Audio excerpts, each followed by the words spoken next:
Last video में जब हमने न्यूटन का पहला कानून पढ़ा था तो उसमें हमने ये देखा था कि जब भी किसी ऑब्जेक्ट के ऊपर कोई नेट फोर्स एक्ट कर रही होती है तो उसमें एक्सेलरेशन पैदा होता है, और अगर नेट फोर्स जो है वो जीरो होती है तो उस ऑब्जेक्ट में कोई एक्सेलरेशन पैदा नहीं होता। आज की इस वीडियो में हम फोर्स के इस कॉन्सेप्ट को फर्दर डेवलप करेंगे और इसको रिलेट करेंगे एक्सेलरेशन से, कि ये किस तरह एक्सेलरेशन से रिलेटेड है। हम ये देखेंगे कि जब हम किसी भी स्टैंडर्ड ऑब्जेक्ट के ऊपर फोर्स लगाते हैं तो उसमें एक्सेलरेशन प्रोड्यूस होता है। लेकिन इसको देखने से पहले मैंने लफ्ज इस्तेमाल किया है स्टैंडर्ड ऑब्जेक्ट का।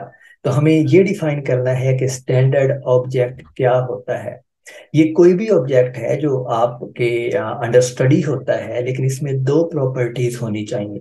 पहली प्रॉपर्टी ये है कि ये आइडेंटिफाइबल हो, यानी हम पहचान सकें कि ये हमारा स्टैंडर्ड ऑब्जेक्ट है।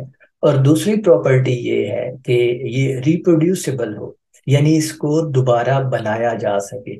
इसकी जरूरत इसलिए है क्योंकि अगर कोई दूसरा शख्स इसी एक्सपेरिमेंट को रिपीट करना चाहता है तो कम से कम वो इस स्टैंडर्ड ऑब्जेक्ट को रिप्रोड्यूस कर सके, ताकि वो एक जैसे रिजल्ट हासिल कर सके, एक जैसे रिजल्ट्स हासिल कर सके या ना कर सके, जिससे वो हमारे एक्सपेरिमेंट को वैलिडेट या इनवैलिडेट कर सके। इसके अलावा जिस चीज की हमें रिक्वायरमेंट है फोर्स को एक्सेलरेशन से रिलेट करने के लिए, उसमें एक और रिक्वायरमेंट ये है कि हम इस चीज को यकीनी बनाएं कि हम जहाँ पे एक्सपेरिमेंट कर रहे हैं वो इनर्शियल फ्रेम में है। क्योंकि हमने लास्ट लेक्चर में जब फर्स्ट लॉ पढ़ रहे थे तो ये देखा था कि अगर हमारा फ्रेम इनर्शियल ना हो तो हमारे पास जो मेजरमेंट्स के रिजल्ट्स आते हैं वो मुख्तलिफ होते हैं। नेक्स्ट चॉइस जो हमारी है वो ये है कि जब हम कोई जब कोई सोर्स चूज करते हैं, जिस सोर्स से हम फोर्स लगाना चाहते हैं हमारे स्टैंडर्ड बॉडी के ऊपर, तो वो हम किस तरह चूज करें। तो एक बहुत ही अच्छी चॉइस ये है कि हम अपने स्टैंडर्ड ऑब्जेक्ट के साथ किसी स्प्रिंग को अटैच कर दें। अब हमें पता है कि स्प्रिंग जो है वो एक्सटेंड हो सकते हैं या कंप्रेस हो सकते हैं। तो अब जब हम स्प्रिंग के ऊपर फोर्स लगाएंगे तो स्प्रिंग की जो लेंथ है वो इंक्रीज होगी।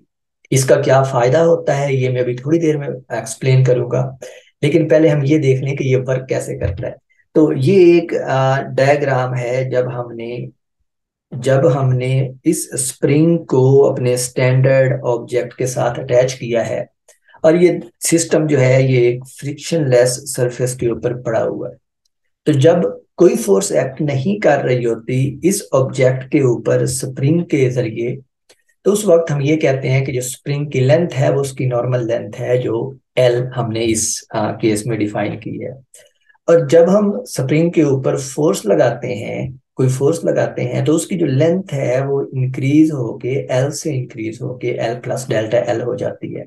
अब जब हम ऑब्जेक्ट के ऊपर जो हमारा स्टैंडर्ड बॉडी है उसके ऊपर फोर्स लगा रहे हैं, तो ऑफ कोर्स वो ऑब्जेक्ट जो है, अब चूंकि उसके ऊपर नेट फोर्स एक्ट कर रही है तो वो मूव करेगा, यानी उसमें एक्सेलरेशन प्रोड्यूस होगा।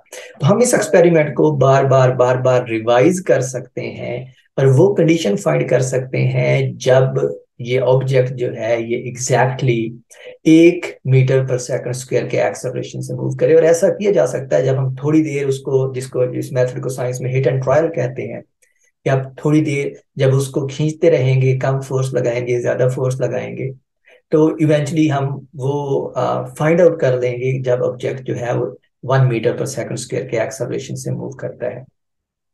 इस पॉइंट के ऊपर जब ऑब्जेक्ट जो है जब वो 1 मीटर पर सेकंड के एक्सेलरेशन से 1 मीटर पर सेकंड स्क्वायर के एक्सेलरेशन से मूव करता है, तो हमने जो चीज नोट करनी है वो ये है कि इस स्प्रिंग की में जो एक्सटेंशन प्रोड्यूस होती है वो कितनी है। एक्सटेंशन हम कैसे कैलकुलेट कर सकते हैं। हमें ये मालूम है कि जब स्प्रिंग जो है वो नॉर्मल हालत में है तो उसकी लेंथ एल है।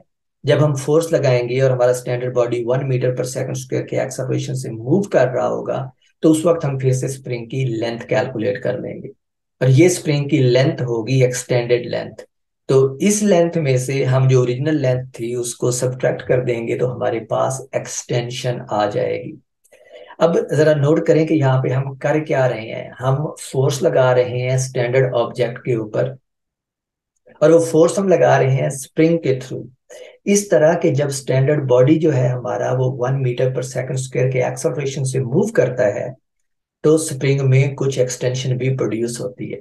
यानी अगर हम ये एक्सटेंशन नोट कर लें, तो इसका मतलब है कि जब भी हम स्प्रिंग के ऊपर इतनी फोर्स लगाएंगे जिससे ये वाली एक्सटेंशन प्रोड्यूस हो, तो उस वक्त हमारा ऑब्जेक्ट जो है वो 1 मीटर पर सेकंड स्क्वायर के एक्सेलरेशन से मूव करेगा।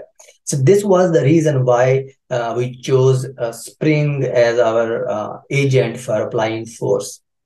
अब हम यही काम दोबारा रिपीट कर सकते हैं इस तरह के। अब हम फोर्स और ज्यादा लगाते हैं, इस तरह के ऑब्जेक्ट के अंदर जो एक्सेलरेशन प्रोड्यूस होता है वो 2 मीटर पर सेकंड स्क्वायर है। इस केस के लिए भी हम एक्सटेंशन नोट कर लेंगे। फिर अगेन हम तीसरी दफा इसको रिपीट करेंगे, और तीसरी दफा जो स्टैंडर्ड ऑब्जेक्ट में एक्सेलरेशन हम प्रोड्यूस करवाएंगे वो 3 मीटर पर सेकंड होगा। और इस 3 मीटर पर सेकंड स्क्वायर के एक्सेलरेशन के लिए भी हम एक्सटेंशन नोट कर लेंगे। तो हम क्या किया है, हमारे पास एक लिस्ट आ जाएगी एक्सटेंशन की, जब फोर्स उस स्टैंडर्ड ऑब्जेक्ट के अंदर 1 metre per second square, 2 metre per second square और 3 metre per second square acceleration produce करती है। मैंने सिर्फ तीन की रिपीटिशन की बात की है।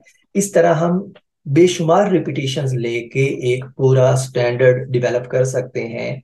यानी स्टैंडर्ड किस चीज का डेवलप कर सकते हैं, उस एक्सटेंशन का डेवलप कर सकते हैं जो हमें ये बताती है कि जब mess 1 metre per second square के एक्सेलरेशन से मूव करेगा तो उसके अंदर इतनी एक्सटेंशन प्रोड्यूस होगी। जब mess 2 metre per second square के एक्सेलरेशन से मूव करेगा तो उसके अंदर इतनी एक्सटेंशन प्रोड्यूस होगी। तो हमने एक पूरा स्केल डेवलप कर लिया है, जिससे अब हमें यह पता चल गया कि जब जब स्प्रिंग के अंदर कोई इतनी खास एक्सटेंशन प्रोड्यूस होगी तो उस ऑब्जेक्ट के अंदर इतना इतना एक्सेलरेशन प्रोड्यूस हो रहा होगा।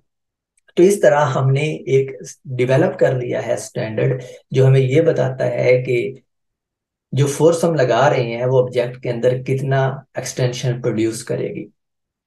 अब इसकी एक प्रैक्टिकल एप्लीकेशन भी है। ये जो स्प्रिंग का सिनेरियो हम कंसीडर कर रहे हैं, मिसाल के तौर पे फर्ज करें कि ये वही स्प्रिंग है जो ऊपर हमने यूज किया है, जिससे हमने ये फाइंड किया है कि इस स्प्रिंग के अंदर कोई खास एक्सटेंशन जो है वो खास फोर्स को रिप्रेजेंट करती है। मिसाल के तौर पे अगर एक्सटेंशन 1 यूनिट है, तो हम ये कहेंगे जब उसमें acceleration 1 metre per second square produce हो रहा है, तो हम ये कहेंगे कि इसके ऊपर जो लगने वाली फोर्स है वो 1 न्यूटन या 1 यूनिट है। आप फोर्स के यूनिट न्यूटन होते हैं तो आप उसको 1 न्यूटन बेशक कह रहे हैं। तो अब इसमें अगर आप देखें तो ये हमारे पास एक मेजरिंग बैलेंस है जो आप घरों में यूज करते हैं या अपने इर्द गिर्द देखते हैं। तो जब इस स्प्रिंग के साथ हम इस मैस को अटैच करेंगे, ये वो मैस है जिसका वजन हम कैलकुलेट करना चाहते हैं, तो ये मैस जो है स्प्रिंग के अंदर कुछ एक्सटेंशन प्रोड्यूस करेगी। और स्प्रिंग को हमने पहले ही कैलिब्रेट किया हुआ है कि जब इतनी एक्सटेंशन प्रोड्यूस होगी तो वो इतनी फोर्स को रिप्रेजेंट करता है। तो अब जब ये सिस्टम हमारे पास इक्विलिब्रियम में होगा, तो हम देख सकते हैं कि जो ये फोर्स है जो स्प्रिंग ऊपर की जानब लगा रहा है इस मैस के ऊपर, ये इस मैस की वेट के बराबर होनी चाहिए। तो यहाँ से हम ये वाली इक्वेशन लिख सकते हैं, और इधर से हमारे पास जो वेट है वो इस फोर्स के इक्वल आता है। और ये फोर्स हम पहले ही स्प्रिंग को कैलिब्रेट कर चुके हैं। हम पहले ही देख चुके हैं कि स्प्रिंग की जो एक्सटेंशन है वो फोर्स के साथ रिलेटेड है। तो अब अगर स्प्रिंग की एक्सटेंशन जो है वो 2 यूनिट है, तो इसका मतलब है कि ये फोर्स 2 यूनिट है। और यहाँ से हम ये वेट जो है ऑब्जेक्ट का ये इजीली कैलकुलेट कर सकते हैं। बिल्कुल यही मेथड जो है ये आप यूज कर सकते हैं फ्रिक्शनल फोर्स को कैलकुलेट करने के लिए, और उसकी डायग्राम मैंने ये बनाई है। ठीक है, इस केस में क्या है, ब्लॉक जो है या मैस जो है वो ग्राउंड की सरफेस के ऊपर पड़ी हुई है, और उसके साथ हमने वही वाला स्प्रिंग अटैच कर दिया है जिसको हमने ऊपर कैलिब्रेट किया है। अब हम इस स्प्रिंग के ऊपर फोर्स लगाएं, और इतनी फोर्स लगाएं कि ये सिस्टम जो है ये यूनिफॉर्म स्पीड से मूव करे। तो उस कंडीशन में क्या होगा, हमारे पास इन दोनों फोर्सेस का सम जो है ये जीरो होगा। ये न्यूटन फर्स्ट लॉ है। और यहाँ से ये जो स्मॉल एफ है ये फ्रिक्शनल फोर्स को रिप्रेजेंट कर रहा है, और यहाँ से हम देख सकते हैं कि फ्रिक्शनल फोर्स जो है वो इस अप्लाइड फोर्स के इक्वल आती है, और अप्लाइड फोर्स अगेन हमें स्पिन की एक्सटेंशन से मालूम है। तो हाँ, इस तरह हम इस कैलिब्रेटेड स्प्रिंग को यूज करते हुए फोर्सेस कैलकुलेट कर सकते हैं मुख्तलिफ केसेस के अंदर। हमने फोर्स के कॉन्सेप्ट को डिस्कस कर लिया है, और अब हम मैस के कॉन्सेप्ट को डिस्कस करते हैं। आपको अगर याद है, बल्कि याद होना भी चाहिए, अभी 2 मिनट पहले ही तो इसकी बात की है कि हमने जब फोर्स को पढ़ा है तो हमने देखा था कि हमने इस फोर्स को स्प्रिंग की एक्सटेंशन से किस तरह रिलेट किया था एक्सेलरेशन को कैलकुलेट करके। लेकिन हमने इस स्टैंडर्ड बॉडी की मैस की बात नहीं की थी। अब हम ये देखते हैं कि ये जो हम अप्लाइड फोर्स लगाते हैं किसी भी ऑब्जेक्ट के ऊपर, वो मैस के साथ किस तरह रिलेटेड है। और हमारा एवरीडे एक्सपीरियंस ये है कि जब हम ऑब्जेक्ट्स के ऊपर फोर्स लगाते हैं या उनको मूव कराने की कोशिश करते हैं, तो हम देखते हैं कि जो लाइटर ऑब्जेक्ट्स होते हैं या स्मॉलर ऑब्जेक्ट्स होते हैं, स्मॉलर इन जनरल सही स्टेटमेंट नहीं है, तो let's take with the lighter objects. तो कुछ ऑब्जेक्ट्स ऐसे हैं जिनको हम इजीली मूव करवा लेते हैं और कुछ ऑब्जेक्ट ऐसे हैं जिनको मूव कराना मुश्किल होता है। तो ऑब्जेक्ट्स की ये प्रॉपर्टी जो ये डिसाइड करती है कि कौन सा ऑब्जेक्ट इजीली मूव करेगा और कौन सा ऑब्जेक्ट मुश्किल से मूव करेगा, इस प्रॉपर्टी को मैस कहते हैं। इसकी डेफिनेशन ये है, it is the property of the body that determines its resistance to change in its motion. कि ये किसी भी ऑब्जेक्ट की वो प्रॉपर्टी है जो रिजिस्ट करती है अगर आप उसकी मोशन को तब्दील करना चाहते हैं, यानी अगर आप उसको एक्सलरेट करवाना चाहते हैं। तो हम ने अब एक रिलेशन कैलकुलेट करना है फोर्स के दरमियान और मास के दरमियान, और उसके लिए हम ये वाली फिगर्स कैलकुलेट कंसीडर करेंगे। और हम ये कंसीडर करेंगे कि हमारे पास ये कोई मास है और इसके ऊपर हम कुछ फोर्स लगाते हैं जो इस मास के अंदर एक यूनिट एक्सेलरेशन प्रोड्यूस करती है। तो अगर आप इस पहली डायग्राम पे देखें, तो इस डायग्राम में हमारे पास, फर्ज करें कि हम एक यूनिट फोर्स लगा रहे हैं और इस ऑब्जेक्ट की मास जो है वो भी एक यूनिट है, तो इसके अंदर जो एक्सेलरेशन प्रोड्यूस होगा वो 1 यूनिट है। दूसरे केस में अगर हम फोर्स को बढ़ा देते हैं, यानी फोर्स को 2 यूनिट कर देते हैं, तो इस केस में जो एक्सेलरेशन इसके अंदर प्रोड्यूस होता है वो 2 यूनिट होता है। और इसी तरह अगर हम फोर्स को अगर फर्दर इंक्रीज कर दें, 3 यूनिट कर दें, तो इसके अंदर जो एक्सेलरेशन प्रोड्यूस होता है वो 3 यूनिट होता है। दूसरे सेट ऑफ एक्सपेरिमेंट में हम यूं करते हैं कि अब हम मैस को डबल कर देते हैं। तो अब अगर आप देखें तो यहाँ से यहाँ आते हुए जो मैस है वो डबल हो गई है, यानी मैस अब 2 यूनिट हो गई है। तो इसके ऊपर हम उतनी ही फोर्स अप्लाई करते हैं, पहले 1 यूनिट। तो हम ये देखते हैं कि इसके अंदर जो एक्सेलरेशन प्रोड्यूस होता है अब वो पहले जितना प्रोड्यूस नहीं हुआ, बल्कि वो क्या हो गया है, आधा हो गया, 1/2 यूनिट प्रोड्यूस हुआ है। फिर आप इसी 2 यूनिट वाली मास के ऊपर फोर्स को डबल कर दें, 2 यूनिट कर दें, तो हमारे पास जो एक्सेलरेशन आता है वो 1 यूनिट आता है।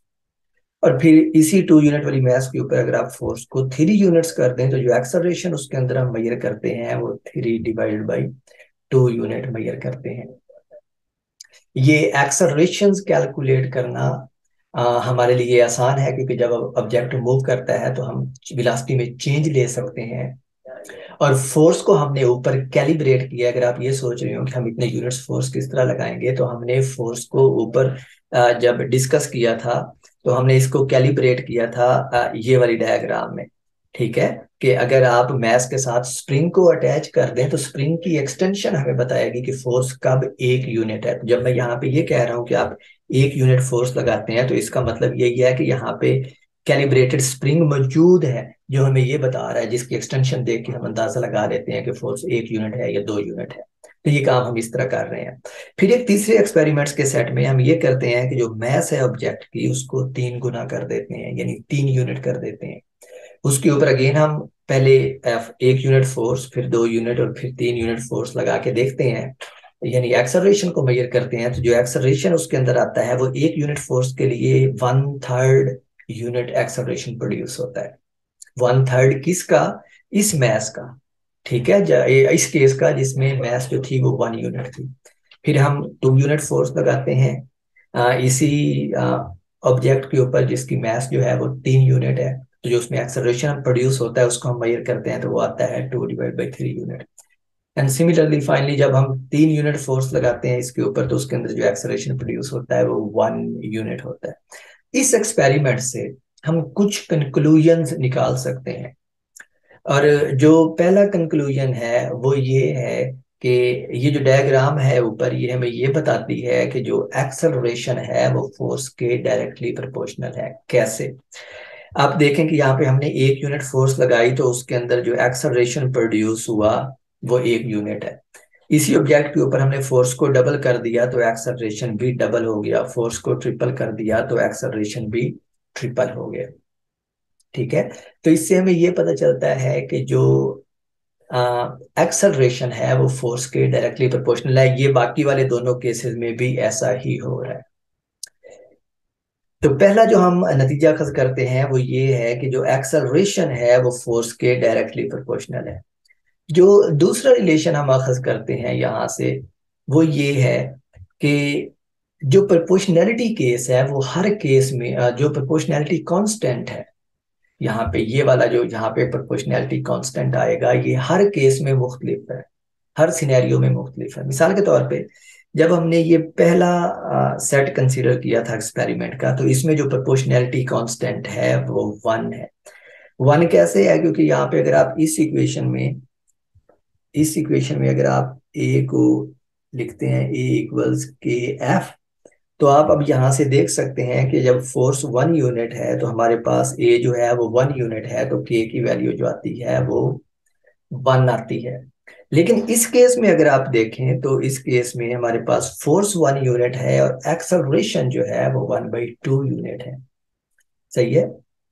तो इसी इक्वेशन में अगर आप फोर्स और एक्सेलरेशन की वैल्यूज देखें तो हमारे पास जो के की वैल्यू आती है वो 1/2 आती है।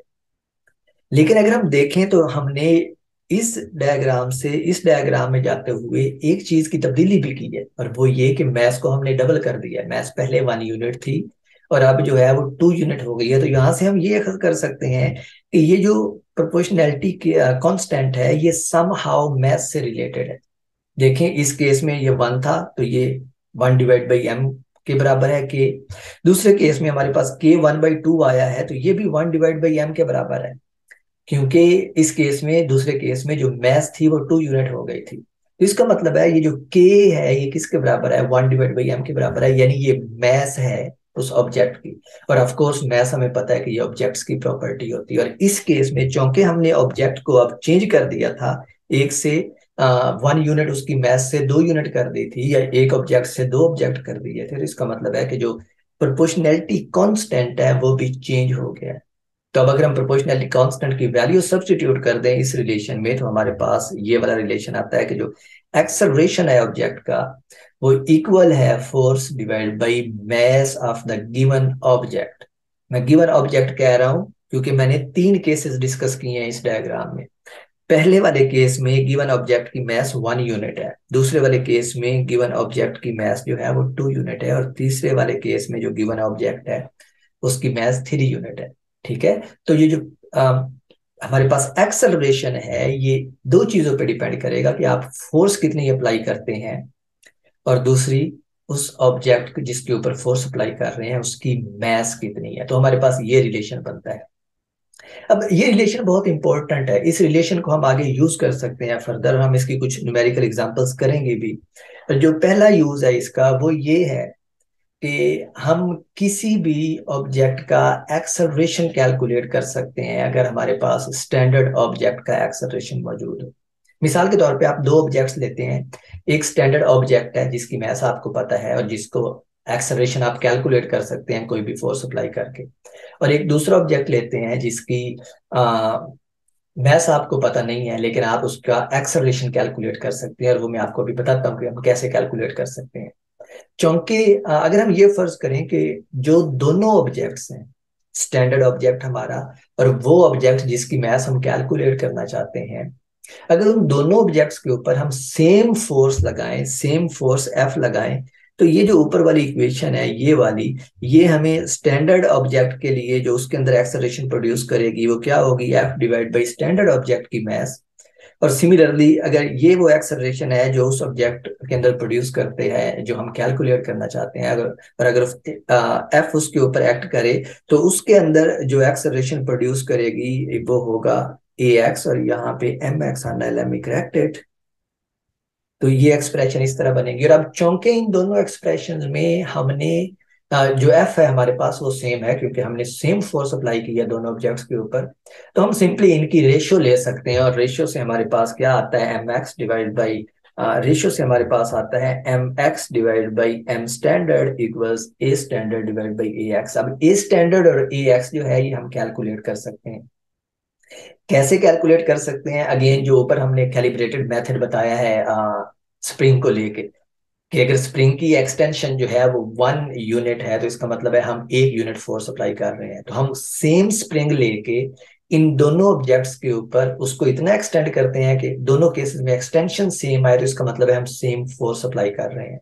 तो उस एक्सटेंशन के अंदर या उस फोर्स के अंदर हम एक्सेलरेशन दोनों ऑब्जेक्ट्स का कैलकुलेट कर सकते हैं। तो हमारे पास ए स्टैंडर्ड भी आ गया और ए एक्स भी आ गया। एम स्टैंडर्ड मैंने पहले कहा है कि ये हमें मालूम है क्योंकि ये हमारा स्टैंडर्ड मैथ है, ये स्टैंडर्ड ऑब्जेक्ट है, तो यहां से हम एम एक्स कैलकुलेट कर सकते हैं। तो आप किसी भी अननोन ऑब्जेक्ट की मैथ कैलकुलेट कर सकते हैं इस इक्वेशन को यूज करते हुए, प्रोवाइडेड के स्टैंडर्ड ऑब्जेक्ट के ऊपर और अननोन ऑब्जेक्ट के ऊपर सेम फोर्स एक्ट करती है।